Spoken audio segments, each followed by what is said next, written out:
Nagalit ang mga kaanak ng isa sa mga nasawing SAF trooper dahil putol daw ang bahagi ng labi nito at halos mapugutan pa.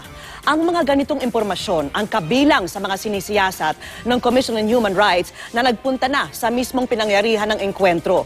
At mula po sa Sharif Agwak sa Maguindanao, nakatutok live si Chino Gasto. Chino? Vicky, patuloy na nakakaranas ng tensyon sa ilang lugar sa bayan ng Mama Sapano sa Maguindanao dahil sa pangamba na rin ng mga residente na anumang oras ay maaari silang pasukin ng mga pulis o di kaya ng militar sa kanilang paniniwala na patuloy pa rin ang law enforcement operation para mahanap itong mga sinasabing teroristang nagkukuta sa kanilang lugar at syempre yung paghahanap na rin ng mga otoridad sa katawan ng teroristang si Marwan. Ito ang litrato mula sa source ng GMA News ng lugar kung saan sinasabing pinasok ng mga PNP SAF ang mga bahay ni Marwan at Basit Usman. Bahagi na raw ito ng sitio Inubog, Barangay Pembalacan sa bayan ng Mama Sapano. Ang bahay na ito, sa ilalim ng malaking puno, ang bahay daw ni Marwan. May isang moske din sa mapunong bahagi ng malaislang lugar kung saan sinasabing naroon din ang bahay naman ni Basit Usman. Malayong lalakarin bago marating ang mga bahay. Wala ring kahit anong puno sa daraanan at wala ring pwedeng pagtaguan. Sa likuran ng mga bahay may sapa. Kahoy na tulay lang ang tawiran ng tao. Teritoryo man daw ito ng MILF kahit sila hindi raw pinalalapit sa lugar, nagwardyado pa rin daw ng mga armadong grupo. Sa barangay Libutan, dama ang tensyon ng mga residente. Sinasabing dito kasi sa tabi ng kanilang moske na ilibing si Marwan. Sa likuran ng moske, ipinakita sa amin ang mga libingan. May mga bagong hukay kaming nakita at may mga libingang tila hinukay muli. May sapa rin dito ng karaniwang dinaraanan ng maliliit na bangka. Pero ayon sa mga barangay officials, wala raw dito ang katawan ni Marwan. Actually, wala man din kaming balita na ganun.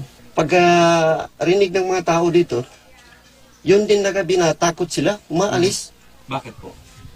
Takot sila na kunin yung bangkay. Kunin doon ng mga military. Itinuturing na pusaka ang moskeng ito o ang pinakasagrado at pinakamatandang moske sa buong Maguindanao. Kung kaya't sinasabi ng mga residente hindi sila papayag na dito malibing ang isang teroristang gaya ni Marwan.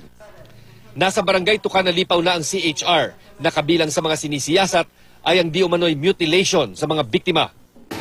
Kagaya ng sinasabi ng mga kaanak ni Police Inspector Joey Gamutan na ang paa at kamay ng SAF trooper putol na raw at halos mapugutan pa. Sana yun, binaril, wala na. Huwag na yung may ano pa, pinupan pa yung leeg nila, pinutol yung mga braso nila doon. Kung hindi yun ginanon sa foreignarya, parang gi-repair lang yun ang kanyang katawan. Wala na yung ulo niya.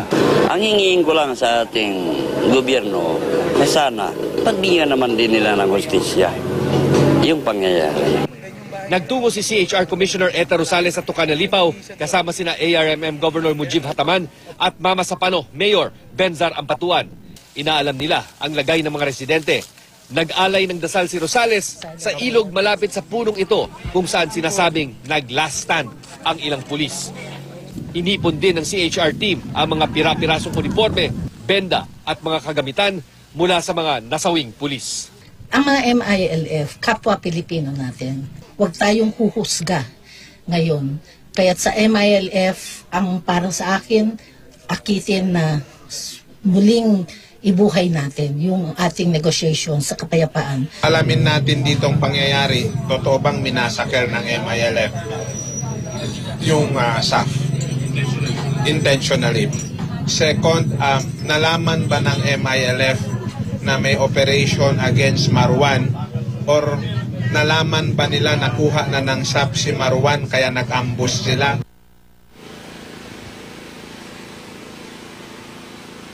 Vicky, una nang sinabi ng MILF na umiiwas lamang ang kanilang mga tauhan mula dun sa mga reinforcements na ipinadala ng PNP SAF at naging ng militar noong 25 ng Enero kung kaya't napapunta sila doon sa Maisan kung saan napabakbak nga sila dito sa mga PNP SAF commandos at nakiusap na rin itong mga village elders dito sa Tucanalipaw na iwasan daw ang paggamit ng salitang massacre kapag dinidescribe itong nangyaring engkwentro dahil dapat daw tandaan na yung magkabilang panig, ibig sabihin yung MILF at yung PNP SAF ay may bitbit ding armas nung nangyari ang engkwentro. At maging ang MILF ay namatayan din ng 18 tauhan. At yan ang latest mula rito sa Maguindanao. Balik sa inyo, Vicky.